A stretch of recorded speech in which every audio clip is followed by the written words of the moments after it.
बिहार के चुनाव को लेकर लगातार तैयारियां जोरों पर हैं। तमाम राजनीतिक दल जो हैं वो अपने अपने तरीके से बिहार की जनता को अपना संदेश पहुंचाने का प्रयास कर रहे हैं, चाहे वो आरजेडी हो, जेडीयू हो, पासवान जी की पार्टी हो या फिर अब की बार प्रशांत किशोर जो हैं वो भी ताल ठोकते हुए नजर आ रहे हैं। लेकिन चुनाव से ठीक पहले जनता की राय जानने के लिए हम दिल्ली से बिहार आ पहुंचे हैं और आज ये सफ़र आ पहुंचा है एक ऐसी विधानसभा में जहां पर जनता जनार्दन से ही जानेंगे कि आखिर जिस विधानसभा में 2010 और 2015 में जेडीयू जीती थी, उस विधानसभा में 2020 में ऐसा क्या हुआ कि जेडीयू जो है वो हार गई और यहाँ पर सीपीआई एमएलए का जो विधायक है वो बन गए। लेकिन विधायक जी ने कितना काम कराया, किस तरीके से यहाँ पर विकास की रफ्तार बढ़ी है या नहीं बढ़ी है, और जो गठबंधन की सरकार चल रही है उसको लेकर यहाँ की जनता क्या सोचती है, क्या चाहती है। मैं आ पहुँचा हूँ फुलवारी विधानसभा में और मेरे साथ कुछ महिलाएं, इनसे बात करेंगे, कुछ पुरुष लोग हैं, इनसे भी बातचीत करेंगे, कुछ बुजुर्ग लोग हैं जिन्होंने लालू प्रसाद जी का शासन भी देखा, नीतीश कुमार जी का शासन भी देखा और अब 2025 का डिजिटल इंडिया जो बन चुका है उसमें भी ये लोग वोट करेंगे। पहले आपसे बात करेंगे, बिहार में किस तरीके से आप महिला जो हैं वो देख रही हैं, क्योंकि महिला भी आधी आबादी है, और महिला चुनाव को इस बार क्या देख रही हैं, क्योंकि तेजस्वी जी कह रहे हैं कि इस बार बिहार की जनता बदलाव चाहती है, नीतीश कुमार ने कई वादे किए, अभी 125 यूनिट बिजली फ्री की, वृद्ध पेंशन बढ़ाया, तो इससे क्या लगता है आप लोगों को, तेजस्वी जी की तरफ देख रही हैं, प्रशांत किशोर की तरफ देख रही हैं, या फिर अब की बार एनडीए की वापसी चाहती हैं? हम लोग एनडीए की वापसी चाहते हैं। क्यों? बहुत अभी महिला को बहुत आराम है, रोड पर चल रही है, बिंदास एकदम घूम रही है चारों पट्टी। पहले के राज में थे, शाम होते ही नहीं चल पाती थी, शांति रही है। आज बहुत अच्छा से घूम रही है महिला, हर चीज़ में महिला का, कोई भी जैसे जॉब वगैरह है, कोई भी चीज़ है, हर चीज़ में महिला आगे बढ़ रही है। इसलिए हम चाहते हैं एनडीए की सरकार हो। आपको नहीं लगता कि पढ़े लिखे युवा, जैसे तेजस्वी कह रहे हैं कि इस बार पढ़ा लिखा व्यक्ति को और युवा को इस बार सीएम बनाने की विचार जनता कर रही है, तो आप लोग नहीं चाहती कि तेजस्वी जी को सीएम बना दिया जाए? नहीं, हम लोग नहीं चाह रहे हैं, हम लोग चाह रहे हैं इन्हीं का सरकार हो। क्यों, ऐसा क्या है? वो भी तो पूर्व मुख्यमंत्री के बेटे हैं, उनकी माता जी भी पूर्व मुख्यमंत्री रही हैं, वो भी उप मुख्यमंत्री रहे हैं। अपना अपना सोच है। हाँ, हम लोग तो अभी एनडीए की सरकार में बहुत अच्छा से घूम रहे हैं। पहले इतना नहीं आदमी चलता था, इतना दिक्कत होता था, महिला लोग को बहुत दिक्कत होता था।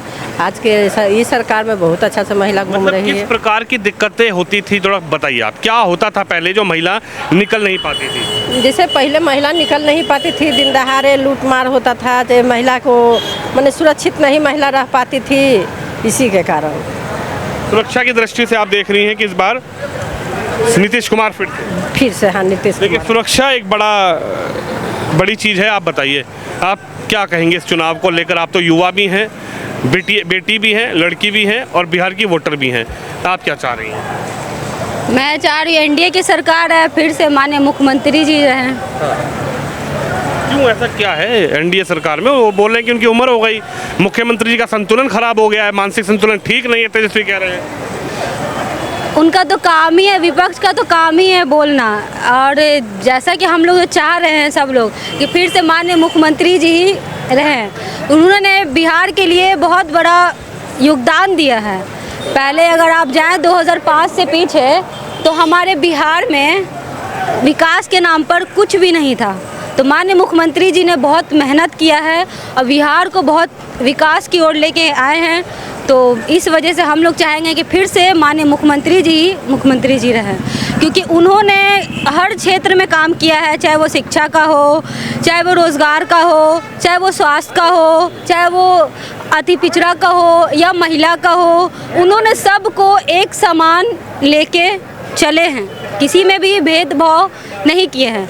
तो हर लोग यही चाहेगा कि फिर से माननीय मुख्यमंत्री जी ही नीतीश कुमार जी को हम लोग मुख्यमंत्री जी बनाएं। लेकिन प्रशांत किशोर जो हैं वो कह रहे हैं कि आप लोग युवा हैं, युवा के लिए प्रशांत किशोर इस बार खड़े हुए हैं। वो कह रहे हैं कि लालू जी भी कुछ नहीं कर पाए, नीतीश जी भी कुछ नहीं कर पाए, तो युवा जो है वो अगर इनको नहीं देख रहा है तेजस्वी को, तो वो विचार कर ले इस बार जन स्वराज पार्टी पर इस बार विचार कर लेते इस पर जो प्रशांत किशोर है इस पर। तो प्रशांत किशोर नहीं चाहती हैं कि पलायन रोक देंगे, वो नौकरियां देंगे आपके भाइयों को, आपकी बहनों को, आप जैसे युवाओं को रोजगार देंगे।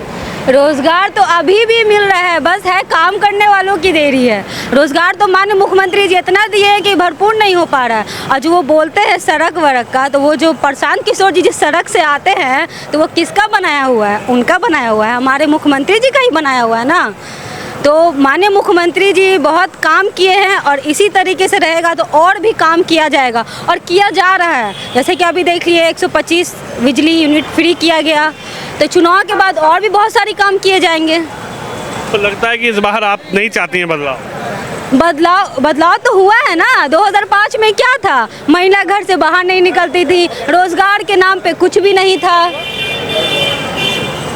2005 से पीछे अगर देखा जाए, रोजगार के नाम पे कुछ भी नहीं था। महिला घर से बाहर नहीं निकलती थी, लोग एक जगह से दूसरे जगह जाते थे काम के लिए। आज के टाइम पे यहीं पे लोग रोजगार दे भी रहे एक दूसरे को, खुद का परिवार भी चला रहे हैं। तो ये किसका देन है? माननीय मुख्यमंत्री जी का ही देन है।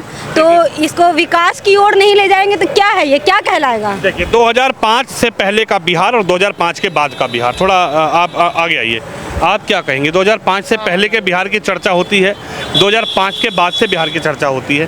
पहले का बिहार और बाद के बिहार में क्या आप अंतर समझ रहे हैं 2005 से? अंतर है। हम लोग तो जंगल राज से मुक्ति मिला दिलाइन, और हम लोग का जितना विकास हुआ है हम लोग नहीं जानते थे कि मेट्रो पर चल जाएंगे, मेरी डैम बन जाएगा, इतना स्वास्थ्य अस्पताल में अच्छा सुरक्षा मिलेगा, नौकरी तो खैर इतना नीतीश कुमार दीन है कि अब पलायन ना कहीं जाने की ज़रूरत नहीं है। बिजली माफ़ कर दिए, महिला को आरक्षण इतना 50% दिए, स्टूडेंट का भी दिए, वृद्धा पेंशन बढ़ा दिए, और क्या चाहिए? ये 50 साल में भी ऐसा कोई मुख्यमंत्री काम नहीं कर पाएगा। ये प्रशांत किशोर खाली लॉलीपॉप दिखा रहा है, ये सब वही लालू के एती का है। इसलिए नीतीश कुमार इस बार फिर से आना चाहिए। यहाँ का जनता प्रीपेड है और इनको जिताएंगे हम लोग, किसी भी हालत में इनको सरकार बनाना है। क्या लगता है भाई साहब, क्या नाम है आपका? मेरा नाम नौशाद आलम हुआ। नौशाद, ये बताइए नीतीश जी की जो गठबंधन वाली सरकार थी, आपको लगता है पास है या फेल है? आपका क्या नज़रिया है? देखिए, माननीय नीतीश कुमार जब से सरकार में आए हैं उन्होंने कई काम ऐसे किए जो सराहने के काबिल है। जैसे कि तालीमी क्षेत्र में बहुत अच्छा काम किया, एजुकेशन के मामले में बहुत उम्दा काम किया, महिलाओं को तालीम से जोड़ा, जो कल तक जिसको ऐब समझा जाता था समाज में उनको किया।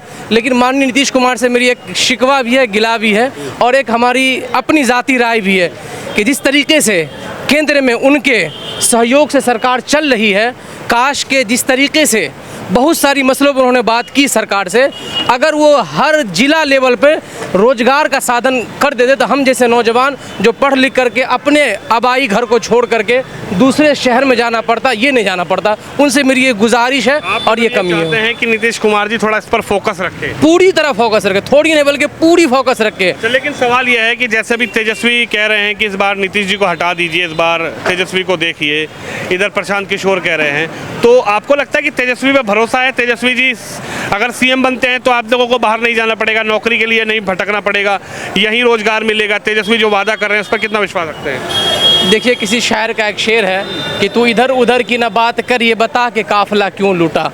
तू इधर उधर की ना बात कर, ये बता के काफिला क्यों लूटा।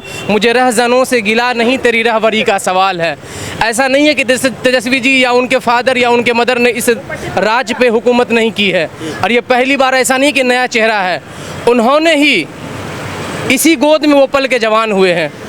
उस पर इशारतन ये समझ लीजिए कि जो लोग खुद पहले हालात को बिगाड़ चुके वो क्या सुधारने की बात करेंगे। वो तो कह रहे हैं कि हमारे पिताजी जब तक थे बिहार में जातियों को जो प्रताड़ित किया जाता था उसमें सहूलियत हुई, लोग किसी जाति विशेष को प्रताड़ित नहीं करना बंद कर दिए, बिहार विकास की तरफ जाने लगा। लेकिन बिहार की जनता को विकास पसंद नहीं था, 2005 में नीतीश कुमार को सीएम बना दिया, और जिनको सुशासन बाबू कह रहे हैं वो कुशासन बाबू निकल गए। नीतीश कुमार जो हैं वो नीतीश कुशासन बाबू हो गए। कहा कि लोग कहते हैं कि ज़माना बहुत बुरा है मगर बुरा क्या है। लोग कहते हैं कि ज़माना बहुत बुरा है मगर बुरा क्या है, हमें पता है कि तेरे शहर की हवा क्या है, बचा सकते हो तो बचा लो अपने वजूद को, वरना ज़मीर बेचकर जीने से फ़ायदा क्या है। देखिए, कहने और सुनने की ये सब बातें हैं कि कौन सुशासन बाबू है, कौन कुशासन बाबू है। उनकी भी हुकूमत को हम लोगों ने बहुत गौर से देखा, बहुत करीब से देखा। इनकी भी हुकूमत को हमने बहुत गौर से करीब से देखा। हमने क्या कहा कि माननीय मुख्यमंत्री जी सारे काम को अच्छा किया, लेकिन सिर्फ मुझे शिकवा गिला एक काम से है कि वो रोज़गार देने का जो हम नौजवानों को जितनी ज़रूरत थी वो नहीं दे सके, बस एक शिकवा गिला। बाकी तालीमी क्षेत्र में उनसे बेहतर काम किसी ने नहीं किया है। शासन का मामला हो, उनसे बेहतर पुलिस हमेशा एक्टिव रहती है। अभी छोटा छोटा क्राइम हो, आप पुलिस को फ़ोन के फ़ौरन आ जाती है हादसा पे। लेकिन कहा जा रहा है कि प्रधानमंत्री मोदी जी से गठबंधन बना लिए नीतीश कुमार। प्रधानमंत्री मोदी जी के गठबंधन को और नीतीश कुमार जी के गठबंधन को आप कैसे देखते हैं? ठीक चल रहा है या गड़बड़ मामला है? देखिए, हुकूमत में किसी सियासत में दोस्ती और दुश्मनी हमेशा की नहीं होती है। कहा कुछ तो मजबूरियां रही होगी, वरना कोई यूं ही बेवफा नहीं होता। अब उनके अंदरूनी मामला है, उसमें तो हम लोग क्या टिप्पणी करें। देश, प्रदेश के साथ साथ देश को भी तो आप देख रहे हैं, देश की सरकार कैसी चल रही है। देश में पीएम प्रधानमंत्री मोदी है और उन्हीं के गठबंधन से आपके बिहार में सरकार चल रही है, तो आप कैसे देख रहे हैं दोनों का कॉम्बिनेशन? हम तो जिस उम्मीद से ये 2024 का जो इलेक्शन हुआ और हमारे बिहार के सहयोग से वहाँ की सरकार बनी, केंद्र की सरकार, हालांकि आवश्यकता तो नहीं है, अगर हट जाए तो भी चलती रहेगी सरकार, लेकिन ये उम्मीदें उस वक्त भी हम यही लगाए बैठे थे कि उस वक्त भी शायद के हमारे यहाँ फैक्ट्री लगाने का, रोज़गार देने का ये उम्मीदें साधन होगी, लेकिन वो अभी तक मुझे नहीं दिख रहा। क्राइम को कैसे देखते हैं? क्राइम कैपिटल बिहार को कहा जाता था कि क्राइम कैपिटल में नंबर 1 बिहार रहता है, तो ये जो जंगल राज की चर्चाएं हुए, उसमें आपको लगता है क्राइम कैपिटल से बिहार थोड़ा कम हुआ है, ख़त्म हुआ है, या आज भी क्राइम कैपिटल की तरफ बिहार है? देखिए, पुलिस तो एक्टिव बहुत रहती है, लेकिन ये बात भी कहीं से छुपी ढकी नहीं है कि राजशाही का दौर चला आया है। पुलिस अपनी जगह ड्यूटी कर रही है, उसमें कोई कहीं से कमी नहीं है, लेकिन यह है कि हम आपको क्या कहेंगे, हर जुर्म का जुर्माना जो दिया जाता है वो पैसों की रकम में दिया जाता है। किशोर कितना दंड लगाएंगे? देखिए, उनके बारे में बहुत ज़्यादा हम नहीं जानते हैं। वो नई बड़े राजनीतिक नहीं, ठीक है, वो राजनीतिक विशेषज्ञ हैं, वो अभी नए चेहरे हैं। हुकूमत कहा जाता है कि सियासत में जो करनी और कथनी में बहुत फ़र्क होता है। अभी तो वो आए हैं और कोई भी सत्ता में आने के लिए, गद्दी पे बैठने के लिए बड़े बड़े वादे करते हैं, लेकिन जब वो आ जाएंगे तो देखा जाएगा। अभी तो कुछ 25 में लग रहा है कि एनडीए मजबूत है कि एनडीए थोड़ी कमज़ोर हुई है? मतलब नीतीश जी कमज़ोर हुए हैं कि नीतीश जी मजबूत हैं? देखिए, अंदरूनी तौर पे तो हमें ऐसा लग रहा है कमज़ोर हो गए हैं। कमज़ोर हुए हैं? हाँ, इसलिए कि रोज़गार देने का जो काम नहीं किया, नौजवान तबका इसी से मतलब परेशान है। तो लग रहा है कि इस बार बिहार में सरकार बदल सकती है। और आपका दिल क्या चाहता है, नीतीश जी सीएम फिर से या नीतीश जी बाय बाय? नहीं, नीतीश जी फिर से आए, क्योंकि पढ़े लिखे व्यक्ति हैं, विद्वान व्यक्ति हैं, ऐसे लोग हमारे यहाँ आए, फिर से आए। लेकिन बस सर, आपसे गुजारिश है कि आप रोज़गार देने का काम करें।